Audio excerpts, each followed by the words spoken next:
The revolution will not be televised.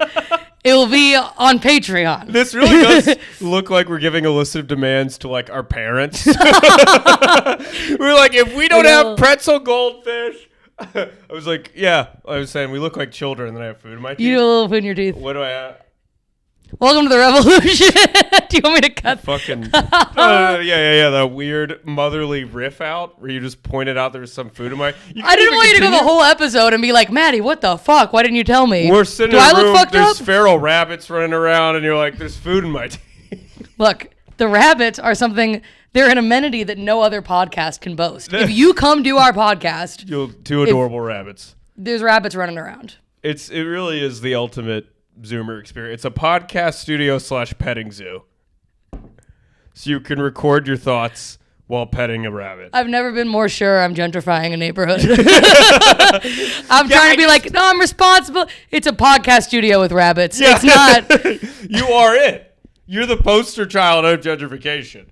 You live here too. I'm half Latino. I'm doing the thing. I don't think that's how it works. I'm a poor man. I'm basically, I think so. I think that is how it works. I'd fit into the neighborhood if you just because I'm benefiting from. Sure, everyone in America benefits from the Blood Empire.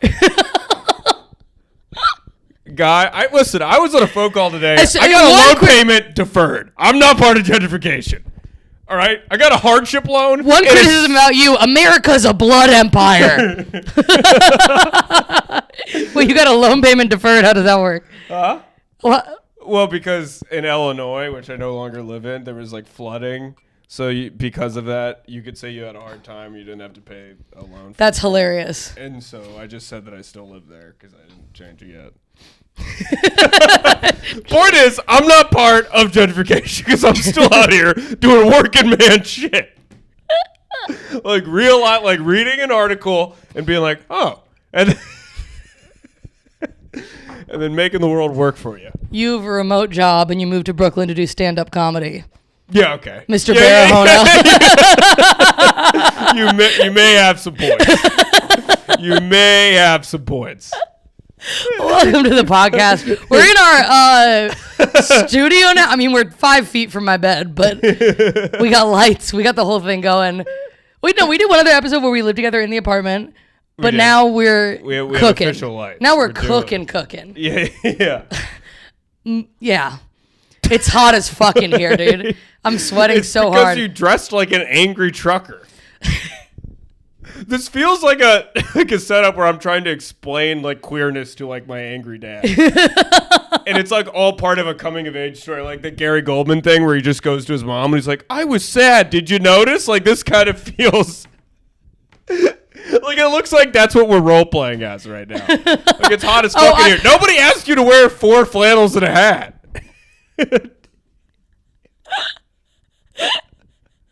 Look, I'm not a trucker. I just have body image issues. Arguably, that's the opposite of a trucker. Or what if that's why old people got in a truck? You're like, I'm so ugly. I don't think anyone should look at me. I should just drive far, far away to a place where I'm pretty. I should. A 40-year-old man being like, I should just leave. I'm a fat girl. I'm a fat little pig. You have the biggest truck ever because that's I deserve to lead.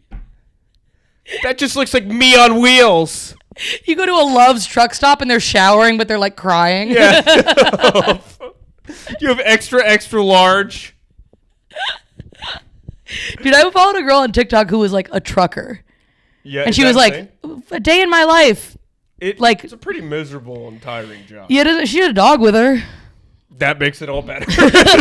16 hours on the road, just hyped off Dexedrine, and then you just. What's Dexedrine? It's like an old. It's basically like the pharmaceutical name for like literal meth. They shit! Actually used to give out literal meth to kids with ADHD. I mean, is it that different from Adderall, or it's it's like actual crystal methamphetamine, but just made in a lab at like given 5 milligram. Oh my God. Yeah. So. Do you think there's anyone smoking meth who's like actually self-medicating and is like productive? I think meth is pretty strong. It's not like Adderall. You're like, I'm focused. It's hard to be like, well, I cleaned the entire house, and then I looked at the neighbors, and I thought about every thought I had and wrote an like, I don't think anyone's smoking meth would be like, this is the help Kenyon, I this need. is ableist because if you have ADHD, actually meth calms you down. Listen. Been around the block today. You ever talk to someone who's very tweaked out? They don't look like they. No, have you met people on meth? I'm pretty sure. I've talked to people who are very, very high before. Actually, last night when I was sprouncing in New York, I saw two guys at a bus stop just trying to take. I was lost in the rain, and I was trying to find some. Oh, this story. And one of the places I ducked in, it had been taken by some gentleman who kind of set up a makeshift laboratory. And I saw a guy holding a needle. I saw a guy holding a pipe. That's when I knew everything was all right. No, we start singing a song in banjos. Who needs your mom or your dad? All you need is some Fenny in a bag. But no. So last night I was asked to do a podcast. I got very excited about it. Dressed up, put everything right. Wrote down a little list of some humorous things, and then. As I'm getting off the train to go to the party, I just get caught in a storm. It's just coming down. I didn't check the forecast. I didn't bring an umbrella. I never bring one. And then I start sprinting, trying to like get out of the rain, hiding in between bodegas. One of the places I stopped was like the junkie corner. And I felt kind of bad. It's like when you show up to a party without bringing a 6-pack. I was like, I don't have anything to offer this hang. So then I keep running. I just keep getting like caught, like literally just like sprinting. And at one point, someone yelled at me. They're like, why are you running? You can't get any wetter.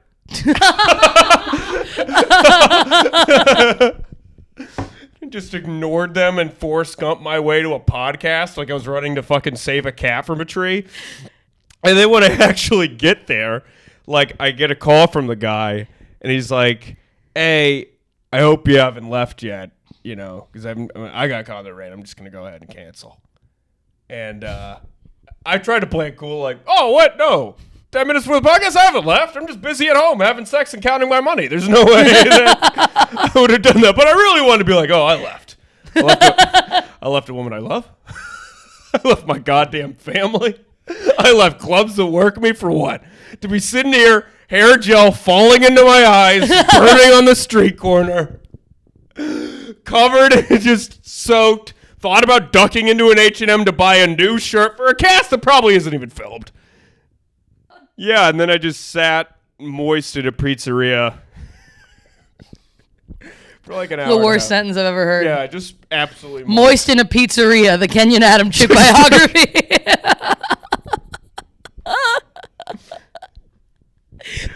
Wearing like the worst pants. I'm like wearing khakis and a clear blue shirt. Like I just looked like naked, essentially. I have my fake fucking Chinatown Yeezys, which I'm very proud of. They disintegrate the second they get wet. They just turn into silica. Like my feet are burning. It's just cyanide. Like everything, my nose and curly hair falls off. My true form. Prosthetics. Yeah. I am truly just an angry old man who's been wearing a young person's skin. It's like 17 again. Did you ever see that movie? No. With Zac Efron, the storm comes and he like changes ages. Yeah. Oh, excuse me. No, I shouldn't hide the burp. It's on brand for the pod. Let it out. Has this ever happened to you? Because this happened to me actually several times in my life. And I know it's happened to you based on the fact that you just burped with no shame. You'll just be sitting somewhere, living your life, and someone will be like, hey, are you okay? Because someone at the pizzeria asked me if I was okay. And I swear to God, I wasn't doing anything. That's so funny. I was just eating pizza, staring forward. Oh. And someone's like, dude, are you okay? And I was like, yeah. One time I was on the train in Chicago. People get stabbed on there and don't say anything. Again, same thing. I was just sitting there and the guy's like, hey, dude, are you all right? And I'm like, how? Do I have like like emergency face? I feel like I have like resting sight. Like, also, your leg, you bounce your leg and then go like, you do look like, you do look like everything that's happened to you has happened to you. It's a great joke that no one will get, but yeah. but goddamn, that's on point. Yeah, I bounced the leg a little bit. You got to be ready because it's got to be spry. You got to be spry. Yeah, you do. That's not what it is. You don't look like anything's wrong, but you do look like you have resting. It's coming face. It looks like I'm like the prophecy is foretold. We only have 6 hours. Don't you understand? I look like a guy who literally, and I actually am the son of the end is nigh guy who holds that sign. Like I am, like I'm like aware of that's happening. I'm like, he actually has some points and it's coming down. I had that happen one time. I was taking the rabbit, or at this time I just had Wilbur, and I was taking him to the vet. That also sucks. That happened on 9/11. Yesterday was 9/11. And I didn't even get to celebrate in the traditional way in my family. By going up to the World Trade Center and yelling, "Liars!" The top of my breath. Did I ever tell you that story? One time we were sitting in a Japanese little hibachi grill restaurant in Durham, and the CNN's playing, and it's like a memorial of 9/11, and my dad goes to the cashier and he's like, "Hey, could you just shut the lies off?" But he asked him politely, when you get it. He's like, "Hey." So matter of fact. Like, "Sir, when you get a sec, could you just shut the lies off? Hey, sir, can you just stop playing this endless lie like that didn't just fall demolition style in 30 seconds and the U.S. government didn't orchestrate the murder of 3,000 people to store our rights for Raytheon? If you could. And a glass of water." What did the guy say? Did they shut it off? They did turn the TV off. They didn't care. We were the only people in there. You can be truther in public if you're the only person in a family. But they're like, "I guess this is a 9/11 truther business now." They got money. It's mostly put up in gold. Gold and silver in the back of a pumpkin in the backyard, but we got money.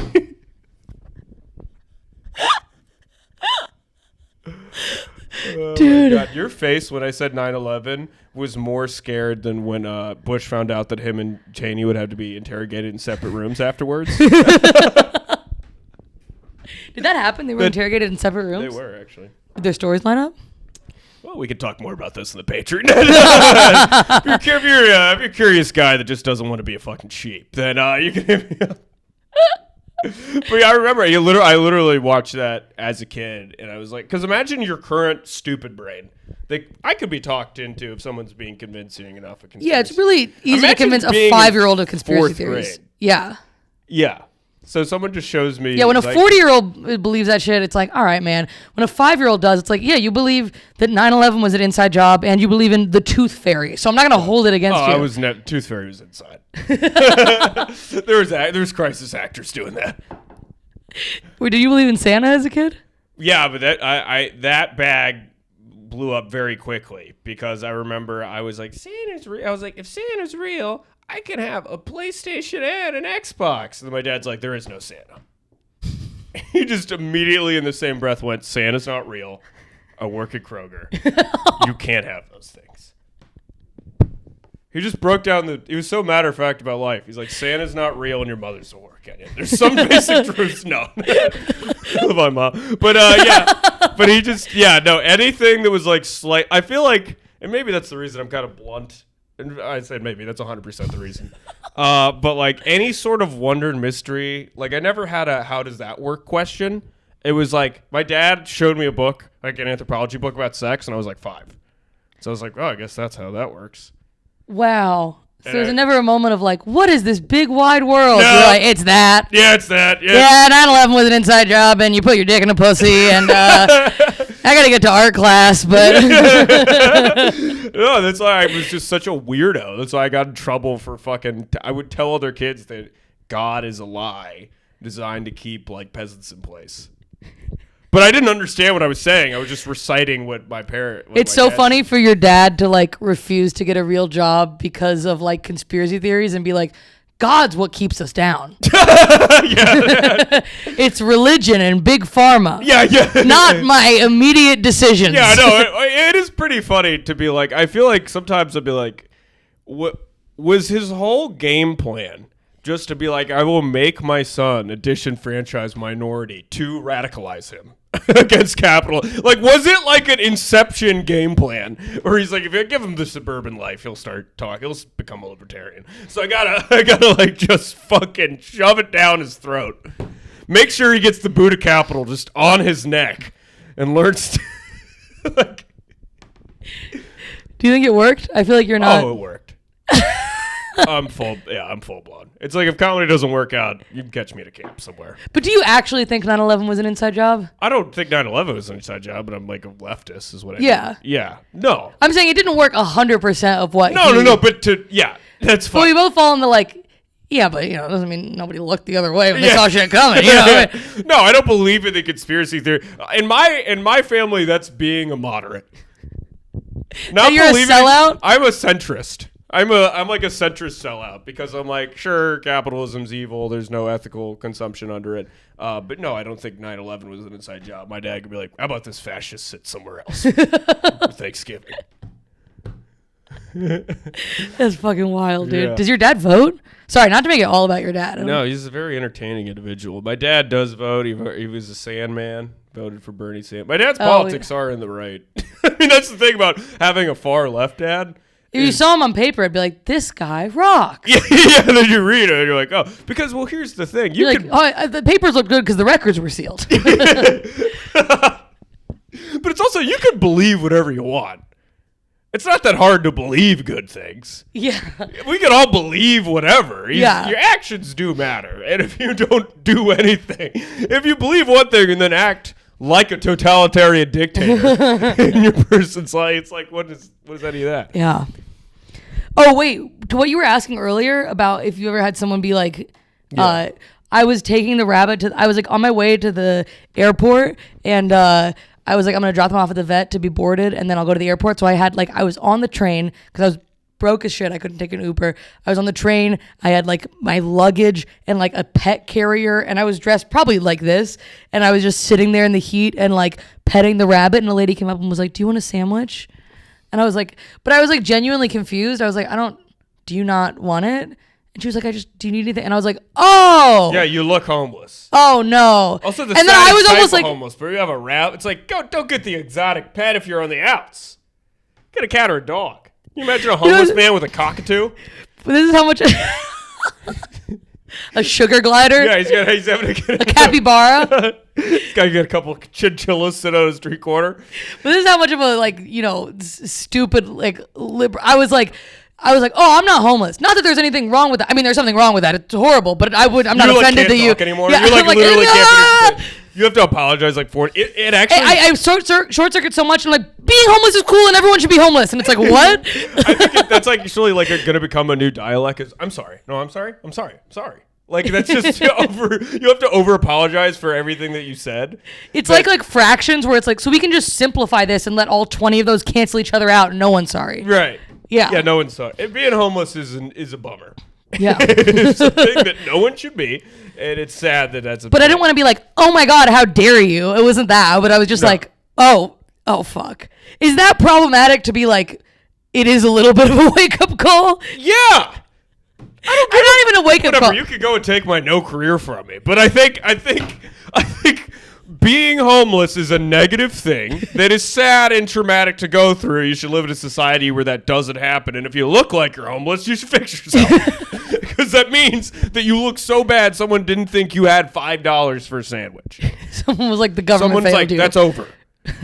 Someone looked at you and thought, if I don't intervene, her chance at life is nil. She's going to eat that rabbit. I didn't take the sandwich. Although, it would have been cool. I would have taken this. You've almost given me a new idea. I'm gonna put this outfit on, and I'm gonna ride the train around. I'm gonna look even more. I'm gonna have just a whiff of shit, just a tiny, and I'm just gonna look a little disheveled. I'm gonna have make Wilbur just try to pretend to be asleep or something, look like he's dying, and then there is a guy who has all these animals, and it turns out he sedates them. Have you seen this guy? No, that's pretty fucked up. He's in Times Square, and he has parrots and rabbits and all this shit, and they're just on this table near him, and he's like, hey, and then but it's how do they not run away? And then I saw someone on Reddit be like, they're all out of it all the time. Well, that's fucked up.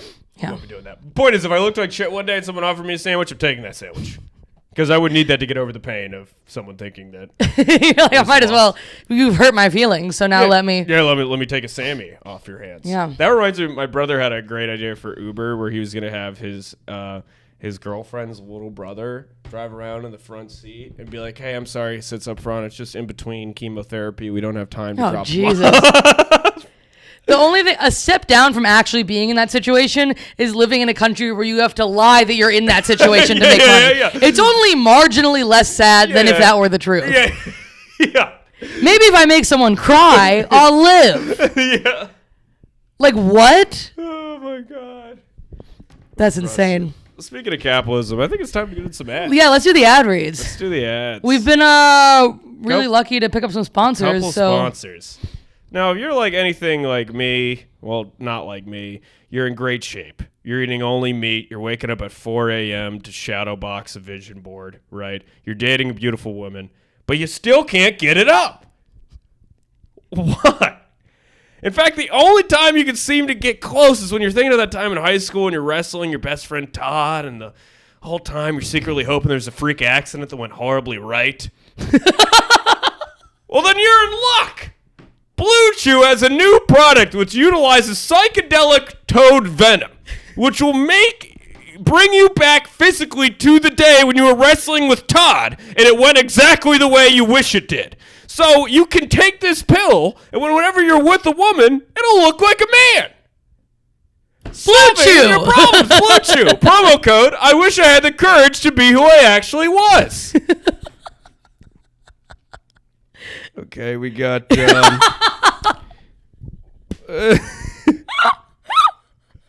oh, right.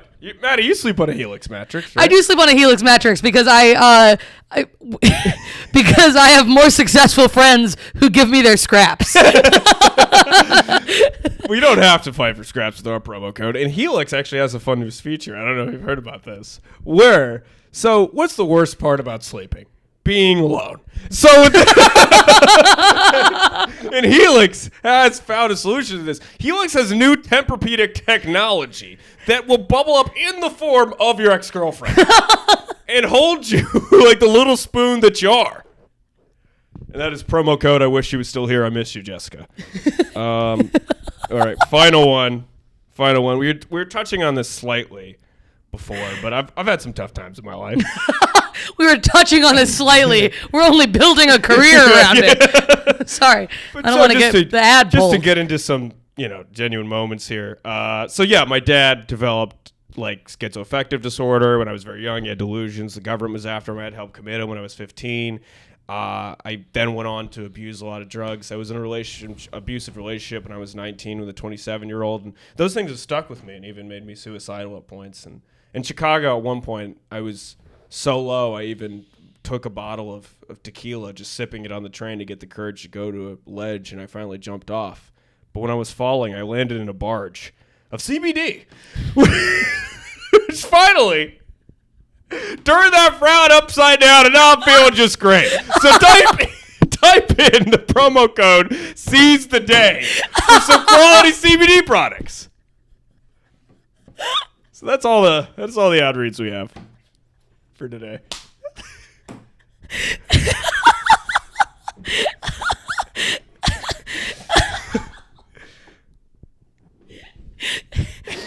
Thank you to our sponsors. Thank you.